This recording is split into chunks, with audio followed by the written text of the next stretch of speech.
ബിസ്മില്ലാഹിർ റഹ്മാനിർ റഹീം. അൽഹംദുലില്ലാഹി റബ്ബിൽ ആലമീൻ. ബഹുമാന്യരായ പണ്ഡിതന്മാരെ, മുതഅല്ലിമുകളെ, സുഹൃത്തുക്കളെ, നമ്മുടെ ജാമിഅയുടെ 60-ാം വാർഷികവുമായി ബന്ധപ്പെട്ട് നടക്കുന്ന 60 പ്രഭാഷണങ്ങളുടെ പരമ്പരയിൽ ഇന്നത്തെ വിഷയം ഇൽമുൽ കലാം അഥവാ വിശ്വാസ പ്രമാണം എന്നുള്ളതാണ്. വിശ്വാസ കാര്യങ്ങളുടെ ശാസ്ത്രീയവും ബൗദ്ധികവുമായ സമർത്ഥനം ഉൾക്കൊള്ളുന്ന വിജ്ഞാനശാഖ ശാസ്ത്രമാണ് ഇൽമുൽ കലാം. ആദ്യമായി എന്താണ് വിശ്വാസ കാര്യങ്ങൾ എന്ന് നമുക്ക് പരിശോധിക്കാം. ഏതൊരു കാര്യം വിശ്വസിച്ചാലാണ് ഒരാൾ സത്യവിശ്വാസിയാകുന്നത്, മുഅ്മിനാകുന്നത്. അനിഷേധ്യമായും ഖണ്ഡിതമായും അഷ്റഫുൽ ഖൽഖ് തങ്ങൾ കൊണ്ടുവന്ന ദീനിന്റെ ഭാഗമാണെന്നറിയപ്പെട്ട കാര്യങ്ങൾ, ഈ കാര്യങ്ങൾ ഒരാൾ വിശ്വസിച്ചാൽ അദ്ദേഹം മുഅ്മിനാകും. അതായത് പണ്ഡിതന്മാർക്കും പാമരർക്കും എല്ലാവർക്കും ദീനിന്റെ ഭാഗമാണ്, തങ്ങൾ പ്രബോധനം ചെയ്ത ദീനിന്റെ കാര്യമാണ് എന്ന് അറിയുന്ന കാര്യം, ദറൂറത്തൻ മഅലൂമായ കാര്യമെന്നാണ് പണ്ഡിതന്മാർക്കിടയിൽ ഇതിനെക്കുറിച്ച് പറയപ്പെടാറുള്ളത്. ഉദാഹരണത്തിന് അള്ളാഹു ഏകനാണ്, നബി സല്ലല്ലാഹു അലൈഹി വസല്ലമ തങ്ങൾ അള്ളാഹുവിന്റെ ദൂതരാണ്, നിസ്കാരം നിർബന്ധമാണ് എന്നിത്യാദി കാര്യങ്ങൾ. ഈ കാര്യങ്ങളൊക്കെ ലറൂറത്തൻ മഅലൂമായ കാര്യങ്ങളാണ്. ഇങ്ങനെയുള്ള കാര്യങ്ങൾ ഒരാൾ വിശ്വസിച്ചാൽ അദ്ദേഹം സത്യവിശ്വാസിയാകും. അപ്പൊ വിശ്വാസിയാകണമെങ്കിൽ വിശ്വാസ കാര്യങ്ങളുടെ സമർത്ഥനം ആവശ്യമില്ല. മറ്റുള്ള ആളുകളുടെ ചോദ്യങ്ങൾക്ക് കൃത്യമായി മറുപടി പറയാൻ കഴിയണമെന്നുമില്ല. ഈ ലറൂറത്തൻ മഅലൂമായ കാര്യം വിശ്വസിച്ച് അംഗീകരിച്ചാൽ ആൾ വിശ്വാസിയാകും. നബി സല്ലല്ലാഹു അലൈഹി വസല്ലമ തങ്ങളുടെ കാലത്ത് ഇങ്ങനെ ഒരു വിശ്വാസ ശാസ്ത്രം ഉണ്ടായിരുന്നില്ല എന്നുള്ളതും നമുക്കൊക്കെ അറിയുന്ന യാഥാർത്ഥ്യമാണ്. 3 കാരണം മഹാനായ സഅദുദ്ദീൻ തഫ്താസാനി റളിയല്ലാഹു അൻഹു ശർഹുൽ അഖായിദിന്റെ ആമുഖത്തിൽ ഇതിന് പറയുന്നത് കാണാം. ഒന്നാമത്തെ കാരണം, അവർ കലർപ്പില്ലാത്ത വിശ്വാസമുള്ളവരായിരുന്നു. നബിതങ്ങളുമായുള്ള അടുത്ത കാലം ആയതിന്റെ ബറക്കത്ത് കൊണ്ടാണ് കലർപ്പില്ലാത്ത ഈ വിശ്വാസം അവർക്ക് കിട്ടിയത്. രണ്ടാമത്, വിഷയങ്ങൾ ചോദിച്ചു പഠിക്കൽ അനിവാര്യമാകുന്ന പ്രശ്നങ്ങളും സംഭവങ്ങളും അവരുടെ കാലത്ത് വളരെ കുറവായിരുന്നു. എന്ന് പറഞ്ഞാൽ ദുന്യാവിന്റെ വിഭവങ്ങളിൽ അവരുള്ളത് കൊണ്ട് പൊരുത്തപ്പെട്ട് അങ്ങനെ കഴിയും.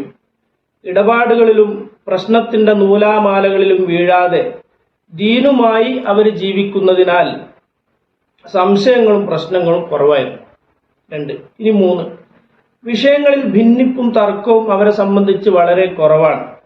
സത്യം വ്യക്തമായി അവർക്കറിയാം, അതൊരു കാര്യം. ഇനി അഥവാ സംശയം തോന്നിയാൽ വലിയ സ്വീകാര്യരായ പണ്ഡിതന്മാരെ സമീപിച്ച് അവരുടെ സംശയങ്ങൾ തീർക്കാനുള്ള സൗകര്യവും അന്ന് ഉണ്ടായിരുന്നു. അതുകൊണ്ട് അന്ന് ഇത്തരം ഒരു ശാസ്ത്രത്തിന്റെ ക്രോഡീകരണത്തിന്റെ ആവശ്യം ഉണ്ടായിരുന്നില്ല. പിന്നെ എങ്ങനെയാണ് ഈ ശാസ്ത്രം ക്രോഡീകരിക്കേണ്ടി വരുന്നത്? അത് മഹാനായ അഷ്റഫുൽ ഖൽഖ് സല്ലല്ലാഹു അലൈഹി വസല്ലമ തങ്ങളുടെ വഫാത്തിന് ശേഷം സ്വഹാബത്തിനിടയിൽ, അതിനുശേഷം താബിഈങ്ങൾക്കിടയിലും അതിനുശേഷം താബിഈങ്ങൾക്കിടയിലും ധാരാളം പുത്തൻ ചിന്താഗതികൾ പലരാലും കൊണ്ടിടപ്പെട്ടു. ഇങ്ങനെ ഖദരിയത്ത്, ജുഹ്മിയത്ത്, ജബരിയത്ത്, ഖവാരിജ്, റവാഫിദ്, മുഅ്തസിലത്ത് തുടങ്ങിയിട്ടുള്ള ധാരാളം ബിദ്അത്തിന്റെ സംഘങ്ങൾ വരികയുണ്ടായി. ഹിജറ 2-ാം നൂറ്റാണ്ടിൽ മഹാനായ ഇമാം അഹ്മദ് ബിൻ ഹംബൽ റളിയല്ലാഹു അൻഹു അസ്-സുന്ന എന്ന ഗ്രന്ഥം രചിച്ചിട്ടുണ്ട്. വിശ്വാസ കാര്യങ്ങൾ ക്രോഡീകരിച്ച ഗ്രന്ഥമാണ്. അതുപോലെ കിതാബ് സുന്നത്ത് എന്ന പേരിൽ അബൂബക്കർ ഇബ്നുൽ അസ്റം റളിയല്ലാഹു അൻഹു ഒരു ഗ്രന്ഥം രചിച്ചിട്ടുണ്ട്.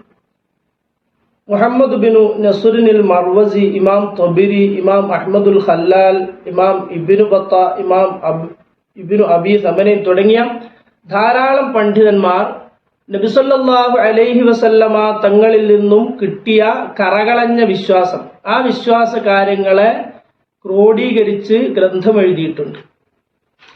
അപ്പോഴും അതൊരു ശാസ്ത്രമായി രൂപാന്തരപ്പെട്ടിട്ടില്ല. വിശ്വാസ കാര്യങ്ങളെ കൃത്യമായി ഒരു വിഷയക്രമത്തിൽ ക്രോഡീകരിച്ചു എന്ന് മാത്രം. പ്രത്യേകമായ ഒരു വിജ്ഞാന ശാഖയുടെ രൂപത്തിൽ അത് വന്നിട്ടില്ല. ഇതാണ് ഒന്നാം ഘട്ടം. രണ്ടാം ഘട്ടം വിശ്വാസ ശാസ്ത്രത്തിന്റെ പിറവിയാണ്. ഇത് പിറക്കാനുള്ള കാരണം മുഅ്തസിലത്ത് തന്നെയാണ് പ്രധാനമായും. ഹിജറ 80 ജനിച്ച് 131 മരണപ്പെട്ട വാസിൽ ബിൻ അത്താ, അദ്ദേഹത്തിന്റെ സഹപ്രവർത്തകനായ അംറു ബിനു ഉബൈദ്, ഇവർ രണ്ടുപേരും കൂടി ബീജാവാപം നൽകിയ ബിദ്അത്തു സംഘമാണ് മുഅ്തസിലത്ത്.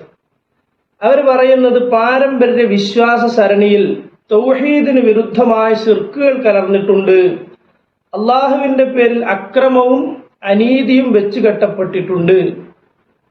ഇതുവരെ തുടർന്നു പോകുന്ന വിശ്വാസം പാരമ്പര്യ വിശ്വാസത്തിന്റെ പാത പവിത്ര പാതയല്ല എന്നുള്ള അപകടകരമായ വാദവുമായിട്ടാണ് അവർ കടന്നു വന്നത്. അവർ അസ്ഹാബുൽ അദ്ലി വത്തൗഹീദ് എന്ന പേരിലാണ് സ്വയം അവരെ പരിചയപ്പെടുത്തിയത്. അള്ളാഹുവിന്റെ തൗഹീദിന്റെയും നീതിയുടെയും വക്താക്കളാണ് ഞങ്ങൾ എന്ന് അവകാശപ്പെട്ടുകൊണ്ടായിരുന്നു അവർ വന്നത്. എന്നാൽ അഹ്ലുസുന്നത്തിന്റെ മഹാന്മാരായ പണ്ഡിതന്മാർ ഇഅ്തിസാലിന്റെ ആളുകൾ മുഅ്തസിലത്ത് എന്നാണ് അവർക്ക് വട്ടപ്പേര് നൽകിയത്. പാരമ്പര്യ വിശ്വാസത്തിന്റെ പവിത്ര പാതയിൽ നിന്നും വിഘടിച്ചു പോയ വിഘടിതർ, കൂട്ടം തെറ്റിപ്പോയ ആളുകൾ എന്ന നിലക്ക് മുഅ്തസിലത്ത് എന്ന വട്ടപ്പേര് അവർക്ക് നൽകി. അപ്പൊ അവർ സ്വയം അസ്ഹാബുൽ അദ്ലി വത്തൗഹീദ്, ഞങ്ങൾ തൗഹീദിന്റെയും അദ്ലിന്റെയും വക്താക്കളാണ് എന്നാണ് പരിചയപ്പെടുത്തിയത്. ഇതിനെതിരെ ഇസ്ലാമിലെ പരമ്പരാഗതമായ വിശ്വാസ കാര്യങ്ങൾ മഹാന്മാരായ ഇമാമുകളാൽ ഒരു ശാസ്ത്രശാഖയായി ക്രോഡീകരിക്കപ്പെട്ടു. ഇസ്ലാമിക ഫിഖ്ഹിനോടൊപ്പം ഹിജറ 2-ാം നൂറ്റാണ്ടിൽ തന്നെയാണ് ഇത് രൂപം കൊണ്ടത്. ആ സമയത്തുള്ള പേര് ഇൽമു തൗഹീദി വസ്സിഫാത്ത് എന്നാണ്. ഇൽമു തൗഹീദി വസ്സിഫാത്ത്, അള്ളാഹുവിന്റെ ഏകത്വവും അവന്റെ സിഫാത്തുകളുടെ സാധുതയും വിവരിക്കുന്ന ശാസ്ത്രം എന്ന പേരിലാണ് ഇത് വന്നത്. അപ്പോ ഈ ഇൽമു തൗഹീദ് വസ്സിഫാത്ത് വന്നപ്പോ സമൂഹത്തിലുള്ള സിംഹഭാഗം ആളുകളും പണ്ഡിതന്മാരും ഇതിനെ ഇരുകയും നീട്ടി സ്വീകരിച്ചു എന്നുള്ളത് ഒരു സത്യമാണ്. എല്ലാവരും അതിനെ സ്വീകരിച്ചു, ഈ വിശ്വാസ ശാസ്ത്രത്തെ. പിന്നെ അതെങ്ങനെയാണ് ഇൽമുൽ കലാമിലേക്ക്, ഇൽമുൽ കലാം എന്ന് നമ്മൾ ഇന്ന് കേൾക്കുന്ന നാമത്തിലേക്ക് എത്തിയത്? അത് മുഅ്തസിലത്തിന്റെ ആളുകൾ വിഷയങ്ങൾ സംസാരിക്കുമ്പോൾ അൽ കലാമു ഫീ കഥ, അൽ കലാമു ഫീ കഥ, ഇന്ന വിഷയത്തിലാണ് സംസാരം, ഇന്ന കാര്യത്തിലാണ് ഇനി സംസാരം എന്ന് സൂചിപ്പിക്കാൻ അൽ കലാമു ഫീ കഥ എന്ന് അവർ പറയുമായിരുന്നു. അപ്പൊ അങ്ങനെ ഇൽമുൽ കലാം എന്നത് അറിയപ്പെട്ടു. അപ്പൊ അതിനെ അതേ നാണയത്തിൽ എതിർത്തപ്പോ നമ്മുടെ ഇമാമുകൾ രൂപം നൽകിയ ശാസ്ത്രത്തിനും ഇൽമുൽ കലാം എന്ന പേര് കിട്ടി. മറ്റൊന്ന്, മുഅ്തസിലത്തിന്റെ അപകടകരമായ വാദങ്ങളിൽ ഏറ്റവും പ്രധാനപ്പെട്ടത് ഖൽഖുൽ ഖുർആൻ വാദമായിരുന്നല്ലോ.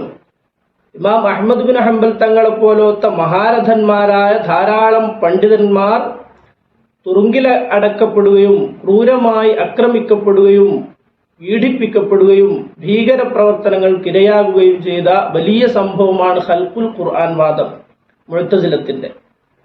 അള്ളാഹുവിന്റെ ഖദീമായ കലാമാണ് ഖുർആൻ. ആയാത്തു ഹഖ്ഖിൻ മിനർ റഹ്മാനി മുഹ്ദസത്തുൻ ഖദീമത്തുൻ സിഫത്തുൽ മൗസൂഫി ബിൽ ഖിദമി ലം തഖ്തരിൻ ബിസമാനിൻ വഹിയ തുഖ്ബിറുനാ അനിൽ മആദി വഅൻ ആദിം വഅൻ ഇറമി. മഹാനായ ഇമാം ബൂസീരി തങ്ങൾ ബുർദയിൽ പറഞ്ഞ അള്ളാഹുവിന്റെ ഖദീമായ കലാമായ ഖുർആൻ, ആ ഖുർആൻ ഖൽഖാണ് എന്നാണ് മുഅ്തസിലത്തിന്റെ വാദം. അപ്പൊ ഈ ഖുർആൻ അള്ളാഹിന്റെ കലാമാണല്ലോ, ആ കലാമുമായി ബന്ധപ്പെട്ടുള്ള സംസാരമായതുകൊണ്ട് ഇൽമുൽ കലാം എന്ന് പേര് കിട്ടിയെന്നും മഹാന്മാരായ പണ്ഡിതന്മാർ പറഞ്ഞു. ഏതായാലും ഇൽമുൽ കലാം എന്ന പേര് അങ്ങനെയാണ് വന്നത്. ആദ്യഘട്ടത്തിൽ വിശ്വാസകാര്യങ്ങളുടെ ക്രോഡീകരണമാണ് നടന്നത്. രണ്ടാം ഘട്ടത്തിൽ ഇൽമു തൗഹീദ് വ സിഫാത്ത് എന്ന പേരിൽ ശാസ്ത്രം രൂപപ്പെട്ടു. മൂന്നാം ഘട്ടം ഉമവികളിൽ നിന്നും അധികാരവും ഭരണവും അബ്ബാസി ഖലീഫമാരിലേക്ക് നീങ്ങിയ കാലമാണ്. അവിടെ അബ്ബാസി ഖലീഫമാര് ഒരു 3 പേര് കൂടി ഒരു 65 വർഷക്കാലം ഭരണം നടത്തിയിട്ടുണ്ട്. അബൂ ജാഫറിനിൽ മൻസൂർ 23 വർഷം, അബൂ ജാഫർ ഹാറൂൻ റഷീദ് 23 വർഷം, അബൂ ജാഫർ മഅ്മൂൻ 20 വർഷം. മൊത്തം ഒരു 65 വർഷക്കാലം, 6.5 പതിറ്റാണ്ട് കാലം ഇവർ 3 പേരും ഭരിച്ചിട്ടുണ്ട്. അബൂ ജാഫർ മൻസൂറും അബൂ ജാഫർ ഹാറൂൻ റഷീദും ഇവർ സുന്നികളായിരുന്നു. അബൂ ജാഫർ മഅ്മൂൻ 20 വർഷമാണ് ഭരണം നടത്തിയത്. അദ്ദേഹം പിഴച്ച വിശ്വാസക്കാരനായിരുന്നു, മുബത്തദി ആയിരുന്നു. അദ്ദേഹത്തിന്റെ ഭരണകാലത്ത് ഭൗതിക ശാസ്ത്രങ്ങളോടായിരുന്നു അദ്ദേഹത്തിന് താല്പര്യമുണ്ടായിരുന്നു. അങ്ങനത്തെ ഒരു പ്രകൃതക്കാരനാണ് അദ്ദേഹം. ഇസ്ലാമിക ശാസ്ത്രങ്ങൾ, ഇൽമുമായി ബന്ധപ്പെടുന്ന കാര്യങ്ങളോട് വിമുഖത കാണിച്ച അദ്ദേഹം പിന്നെ നിർദ്ദേശിച്ചത് പ്രകാരം ഗ്രീക്ക് തത്വശാസ്ത്രവും ഫിലോസഫികളും അതിൻ്റെ ശാഖയായുള്ള ഭൗതിക ശാസ്ത്രങ്ങളും അദ്ദേഹത്തിൻ്റെ കാലത്ത് അദ്ദേഹത്തിൻ്റെ ഭൗതിക തൽപരതയുടെ കാരണമായി അറബിയിലേക്ക് പരിഭാഷ ചെയ്യപ്പെട്ടു. ഇങ്ങനെ അറബിയിലേക്ക് ഇത് വിവർത്തനം ചെയ്യപ്പെട്ടപ്പോൾ വിവരം കുറഞ്ഞ ചെറുപ്പക്കാരായ ആളുകൾ ഇതിലേക്ക് ആകൃഷ്ടരായി. ഫൽസഫയുടെ തത്വങ്ങൾ വെച്ചുകൊണ്ട് പിന്നെ വിശ്വാസ കാര്യങ്ങൾ, അവരുടെ പിഴച്ച വാദങ്ങൾ മുഅ്തസിലത്ത് സമർത്ഥിക്കാൻ തുടങ്ങി. മുഅ്തസിലത്തും ഇതിലേക്ക് ആകൃഷ്ടരായി. ഫിലോസഫിയുടെ തത്വങ്ങൾ അറബിയിലേക്ക് പരിഭാഷപ്പെടുത്തപ്പെട്ടു എന്ന് പറഞ്ഞല്ലോ. അപ്പോൾ മുഅ്തസിലത്തിന്റെ ആളുകളും ഒരു പുതിയ കാര്യമെന്ന നിലക്ക് ഇതിലേക്ക് ആകൃഷ്ടരായി. അങ്ങനെ ഈ ഫിലോസഫിയുടെ തത്വങ്ങൾ വെച്ചുകൊണ്ട് മുഅ്തസിലത്തിന്റെ അപകടകരമായ പിഴച്ച വാദങ്ങൾ അവർ സമർത്ഥിക്കാനും ആളുകൾ അതിലേക്ക് ധാരാളമായി വീഴാനും തുടങ്ങിയപ്പോൾ അഹ്ലുസുന്നത്തിന്റെ ഇമാമുകൾ അടങ്ങിയിരുന്നില്ല. അഹ്ലുസുന്നത്തി വൽ ജമാഅത്തിന്റെ കർമ്മധീരരായ മഹാപണ്ഡിതന്മാർ അവരുടെ അതേ നാണയത്തിൽ തന്നെ അവരെ മലർത്തിയടിച്ചു. ഫൽസഫയുടെ തത്വങ്ങൾ, അതിൽ ഇസ്ലാം വിരുദ്ധമായ കാര്യങ്ങളുണ്ട്, ഇസ്ലാമിന് അന്യമായതുണ്ട്. ഇങ്ങനെ ഇസ്ലാമിന് അന്യമായ കാര്യങ്ങളും വിരുദ്ധമായതുമൊക്കെ കളകളൊക്കെ കളഞ്ഞ് ശുദ്ധമാക്കി എടുക്കാൻ പറ്റുന്ന തത്വങ്ങളൊക്കെ എടുത്തുകൊണ്ട് ഇസ്ലാമിന് പറ്റുന്ന തത്വങ്ങൾ അടിസ്ഥാനമാക്കിയിട്ട് അവർക്കെതിരെ ആഞ്ഞടിച്ച് അവരെ പരാജയപ്പെടുത്തി. സൈഫുദ്ദീൻ അൽ ആമിദി, ഇമാം റാസി, ഇമാം ബൈലാവി റളിയല്ലാഹു അൻഹും ഇവരൊക്കെ ഈ രംഗത്ത് വളരെ നല്ല സ്തുത്യർഹമായ സേവനങ്ങൾ അർപ്പിച്ച മഹാപണ്ഡിതന്മാരാണ്. ഇപ്പോൾ 3 ഘട്ടം നമ്മൾ പറഞ്ഞു. ഒന്ന് ക്രോഡീകരിച്ചു, വിശ്വാസ കാര്യങ്ങൾ ക്രോഡീകരിച്ചു. പിന്നെ ഇൽമു തൗഹീദ് വ സിഫാത്ത് എന്ന പേരിൽ ആദ്യം വന്നു. പിന്നെ അത് ഇൽമുൽ കലാമായി 2ാം ഘട്ടം. 3ാം ഘട്ടം ഫിലോസഫിയുടെ തത്വങ്ങൾ വെച്ചുകൊണ്ട് മുഅ്തസിലത്ത് അവരുടെ വാദം സമർത്ഥിക്കാൻ ശ്രമിച്ചപ്പോൾ അതേ നാണയത്തെ അവരെ തിരിച്ചടിച്ചത്. ഇങ്ങനെ 3 ഘട്ടങ്ങളിലായി പരിവർത്തിതമായി വികസിച്ചു വന്ന ഇസ്ലാമിക വിശ്വാസ ശാസ്ത്രമാണ് ഇന്ന് നമ്മുടെ കൈകളിലുള്ള വിശ്വാസശാസ്ത്രം, ഇൽമുൽ കലാം. ഈ ഇൽമുൽ കലാമിന് ധാരാളം പണ്ഡിതന്മാർ സേവനം നൽകിയിട്ടുണ്ട് എന്നുള്ളൊരു സത്യമാണ്. ഇമാം അശ്അരി റളിയല്ലാഹു അൻഹു ആണല്ലോ ഇതിൻ്റെ തുടക്കക്കാരൻ. അതിനുശേഷം ഖാദി അബൂബക്കറിൽ ബാഖില്ലാനി, അതിനുശേഷം ഇമാമുൽ ഹറമൈനി, പിന്നീട് ഇമാം ഗസാലി, പിന്നീട് ഇമാം റാസി, ബൈലാവി തുടങ്ങിയിട്ടുള്ള മഹാരഥന്മാരായ പണ്ഡിതന്മാർ ഈ ഇൽമുൽ കലാമിനെ തങ്ങളുടെ സേവനങ്ങൾ നൽകി സമ്പുഷ്ടമാക്കിയ മഹാരഥന്മാരായ പണ്ഡിതന്മാരാണ്. അങ്ങനെ വികസിച്ച് ഇന്ന് നമ്മുടെ കയ്യിൽ എത്തി നിൽക്കുകയാണ് ഇൽമുൽ കലാം. നമ്മുടെ ദർസുകളിലും കോളേജുകളിലും ഒക്കെ പഠിപ്പിക്കപ്പെടുന്നത് അതാണ്. എന്നാൽ ഇൽമുൽ കലാമിനെതിരെ വിമർശനങ്ങൾ ഉന്നയിക്കാറുണ്ട് പലരും. ഇമാം ഷാഫിഈ റളിയല്ലാഹു അൻഹുവിനെ ഉദ്ധരിച്ചുകൊണ്ട് ഖാളി അബൂ യൂസുഫ് റഹ്മത്തുള്ളാഹി അലൈഹി ഈ പണ്ഡിതന്മാരെ ഉദ്ധരിച്ചുകൊണ്ട് ഇൽമുൽ കലാം പഠിക്കുന്നത് ശരിയല്ല എന്ന് വിമർശിക്കുന്ന ആളുകളുണ്ട്. വാസ്തവത്തിൽ ഇമാം ഷാഫിഈ റളിയല്ലാഹു അൻഹു, ഖാളി അബൂ യൂസുഫ് ഇവരൊക്കെ വിമർശിച്ചത് മുഅ്തസിലത്തിന്റെ ഇൽമുൽ കലാമിനെയാണ്. അവര് ഇൽമുൽ കലാമിൽ ഗ്രന്ഥം രചിച്ചിട്ടുണ്ട്. പിന്നെ ഇൽമുൽ കലാം എന്ന പേര് അവരുടെ പേരാ. അവരെ എതിർത്തപ്പോ നമ്മുടെ ഇമാമിങ്ങൾ പിന്നെ സമർത്ഥനത്തിന് ഉപയോഗിച്ച രീതിക്കും ആ ശാസ്ത്രത്തിനും ഇൽമുൽ കലാം എന്ന പേര് കിട്ടിയതാണ് നമ്മൾ പറഞ്ഞു.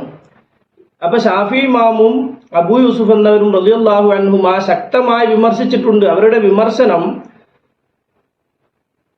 അബൂ യൂസുഫ് എന്നവർ പറയുന്നത് ഇൽമുൽ കലാമിൽ സംസാരിക്കുന്ന ആൾ നിർമ്മതനായി പോകുമെന്നാണ്.